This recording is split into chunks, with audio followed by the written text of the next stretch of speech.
Hey guys, it's time for the Future Tech Podcast, and this is your host, Chris Fernando. In this podcast series, we cover all the latest and the greatest in the world of tech, including artificial intelligence, machine learning, digital transformation, cybersecurity, big data, and lots more. In today's episode, I'm joined by Wael Jaber, the Vice President of Technology and Services at CyberKnight. We speak about the UTI concept from CyberKnight, what companies can do to make threat intelligence more effective, the role of automation in threat intelligence, and lots more. So, Wael, thanks for joining us on the Future Tech Podcast. Let's start with a brief on what the UTI concept is all about. Well, thank you, Chris, for the quick and nice introduction. It's really a pleasure of mine to be your guest here in this podcast. Back to your question related to the ETI story from CyberKnight. The whole idea came after we have observed many of the customers in the region who are looking into or planning to build a cyber threat intelligence program. In many cases, we have seen that they are building the threat intelligence program based on random selection of threat intelligence feeds, whether it is open source feed or commercial based feeds. So we have seen a lot of confusion. Many customers really don't know in many cases what type of an intelligence feed they should be acquiring and which threat vector does it cover. So in order to make it in a more structured and simplified way based on our expertise in this domain and based on industry best practices, we have came out with this concept, which we call the Unified Threat Intelligence story or offering from CyberKnight. And the whole idea behind it is to make it an offering that is basically catalog based. Any customer who is looking to fulfill any of the threat intelligence requirement by adopting this UTI concept from CyberKnight, the customer will be pretty much covered across the whole cyber threat intelligence spectrum. So if I want to describe the solution, it starts with Eclectic IQ as the foundation of this story, being the threat intelligence platform that can ingest multiple types of feeds. It helps in the normalization and fusion of those feeds, in addition to other automation capabilities that it can provide to any threat intelligence analyst to effectively be able to do his threat intelligence investigations and be able to create quality intelligence. The second component of this story is Risk IQ. Risk IQ helps in providing the intelligence that comes from the surface and open web. They have patented technology that can crawl the web on an internet scale and can provide an extensive type of intelligence across the surface and open web. The second vendor is Flashpoint. Flashpoint are the leaders when it comes primarily to the deep and dark web intelligence. They focus on many threat intelligence use cases, whether it is cyber threat intelligence type of feeds or non-cyber intelligence related, whether it is related to physical intelligence security, whether it is related to fraud or money laundering or any other use cases that can provide the strategical and operational types of intelligence. There is also CrowdStrike as one of the leaders in the adversary intelligence domain.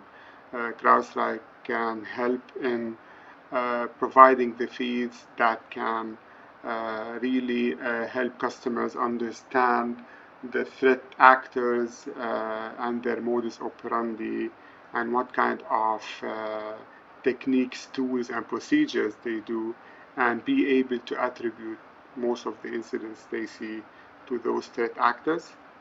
And the last one is Ativo. Ativo Networks really helps in providing the missing piece of the story, which is related to the localized, customer-centric types of intelligence. Using the deception platform from Ativo, many customers can really learn what is happening within their networks and based on that extract this type of internal intelligence and feed it into the tip so that customers can correlate and cross enrich the intelligence between the externally collected feeds along with the internally generated or extracted feeds and intelligence, and based on that can develop a better understanding and be able to decide and take intelligence driven decisions when it comes to taking decisions on a strategic level or an operational level or on a technical level. So that's in a nutshell the UTI story from CyberKnight, and I hope that this will provide the right approach to many of the customers as they are building their threat intelligence programs and practices. So, what can companies do to make threat intelligence more effective and actionable, according to you? When we talk about cyber threat intelligence in general and how effective and actionable it might be, in the first place, we need to really define what is effective threat intelligence.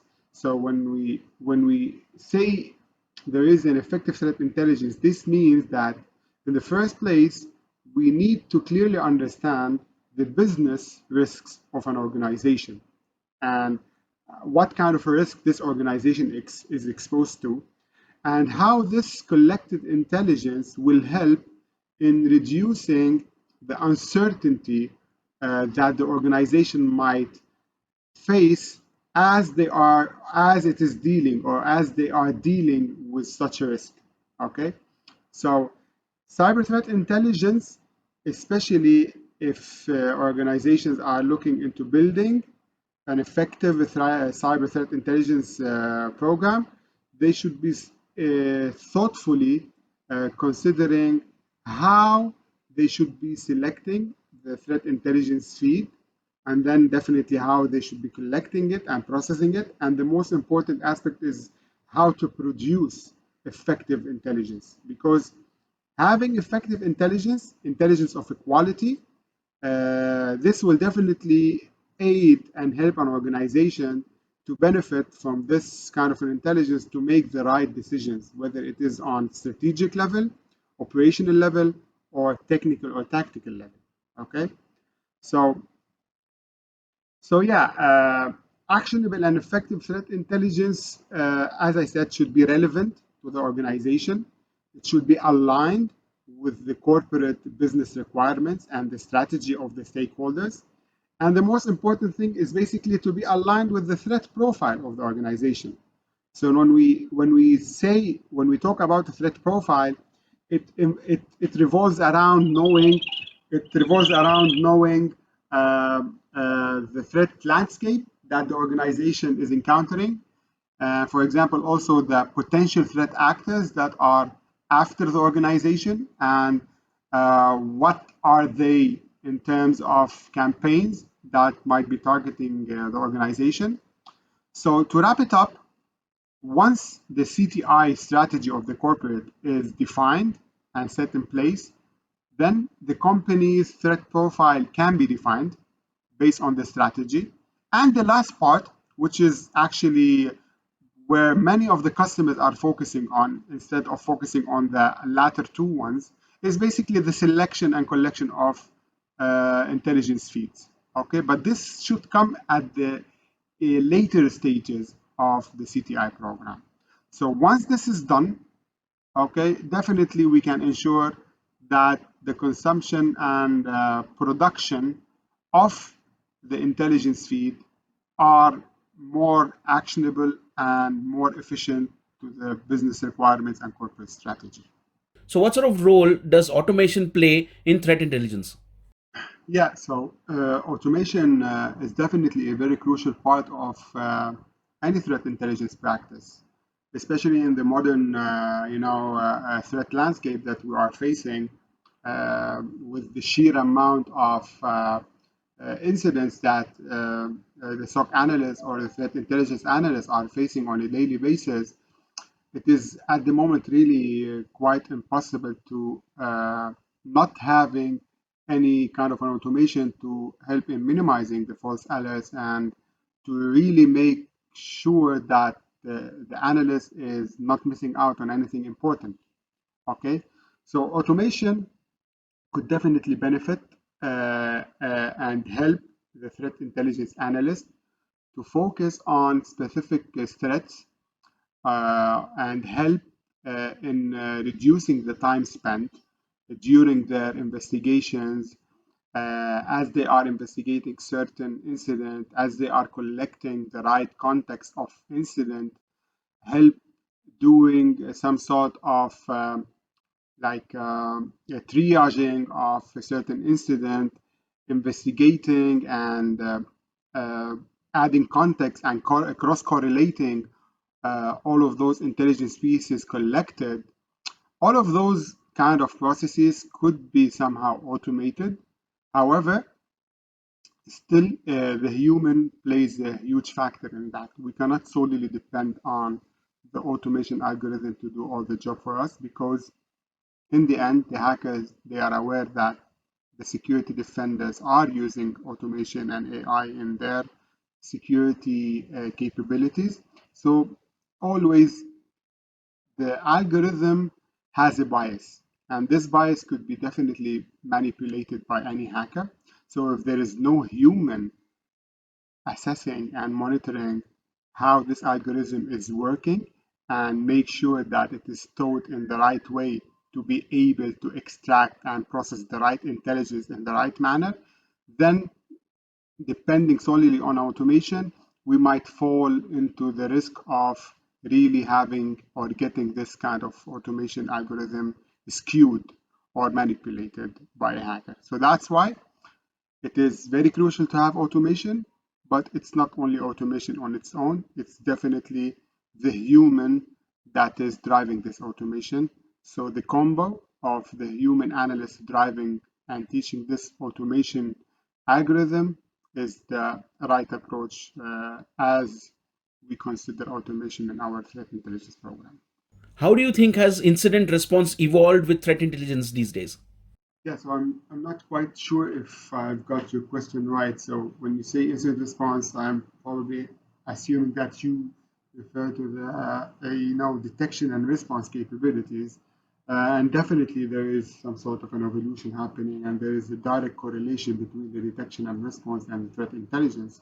If we look into how the detection and response has evolved during the past decade, initially the SOC security operations centers, they used to solely depend on the prevention capabilities initially, where we had the security stack, where it is basically leveraging on its engines to detect the threats and block. But then as the threats has evolved in nature and they started really dynamically changing on a frequent basis, it was really hard for for many customers to really depend on the prevention capabilities alone, because in the end some of the zero days will evade those protection engines, and there should be another mechanism to, at least in case we were not able to block or prevent, at least we should be able to collect the context and the intelligence around that incident and be able to at least be able to detect that there is something that is malicious, that we can basically triage and investigate and respond to accordingly, right? But also that was basically in the later stage where the EDR kind of solutions came in that also have started adopting the AI and machine learning capabilities to detect any malicious behavior or suspicious behavior, and based on that to take the required action and respond accordingly. But this was in the case where we know for example, how a threat would look like based on our models. But now also there are also in some cases where even we have to deal with the unknown unknown. So that's actually a new pattern that we were not aware of. There is no model that can really can like understand its pattern and basically predict on if it is basically a malicious thing or not. So that's why the threat intelligence here plays a big role, because using the threat intelligence can help us collect all the context around certain incident, and by collecting the intelligence and correlating and analyzing and triaging all of those, we could basically be able to predict the unknown unknown as well.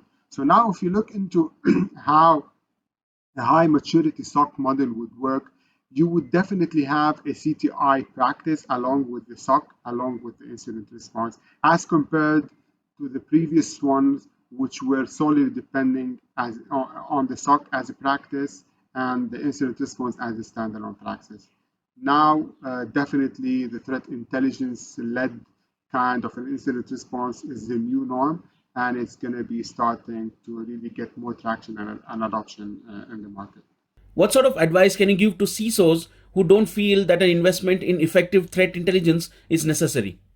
Yeah, before jumping into that question, I'd like to set the stage and probably give some highlights around the current threat landscape. So we have been observing in the recent, let's say, a couple of 5 to 6 years, we haven't seen an increase in the number of breaches in general. However, we have definitely seen an increase in the complexity of the cyber threats, in addition also to the cost of breach.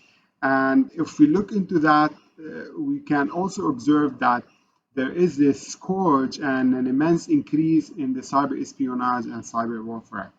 I'm not sure if there's a direct correlation here between the types of attacks that are being conducted with the complexity and the increase in the cost of breach, but definitely this should tell us that the campaigns that are being conducted by threat actors are really not trivial anymore, and they are of a very high sophistication and complexity, which mandates to somehow have some sort of an intelligence to help us or aid us in detecting such like very complex campaigns. So that's why most of the threat-facing solutions right nowadays have started to implement the CTI or threat intelligence as part of their detection and prevention capabilities. If we look into SIM solutions, they are heavily dependent nowadays on threat intelligence, whether it is SOAR, security orchestration solutions, whether it is EDR, cloud workload protection. So if you look into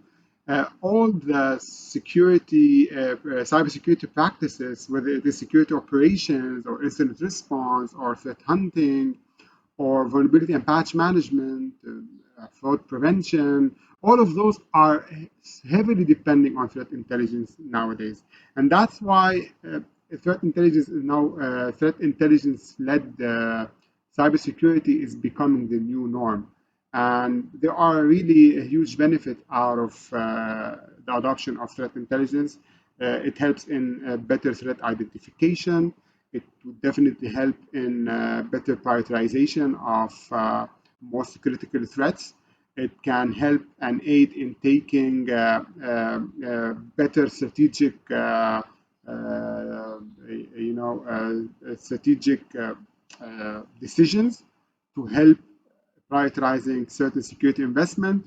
It can help in faster investigations and incident response, and many things. And the last most important thing is basically is to help better assess and evaluate the risk an organization is confronting with. So yeah, I definitely urge many of the CISOs and security leaders to have the threat intelligence piece as a crucial and fundamental component of the cybersecurity program in general. Thank you, Wael, for being on the Future Tech podcast. It was nice having you with us.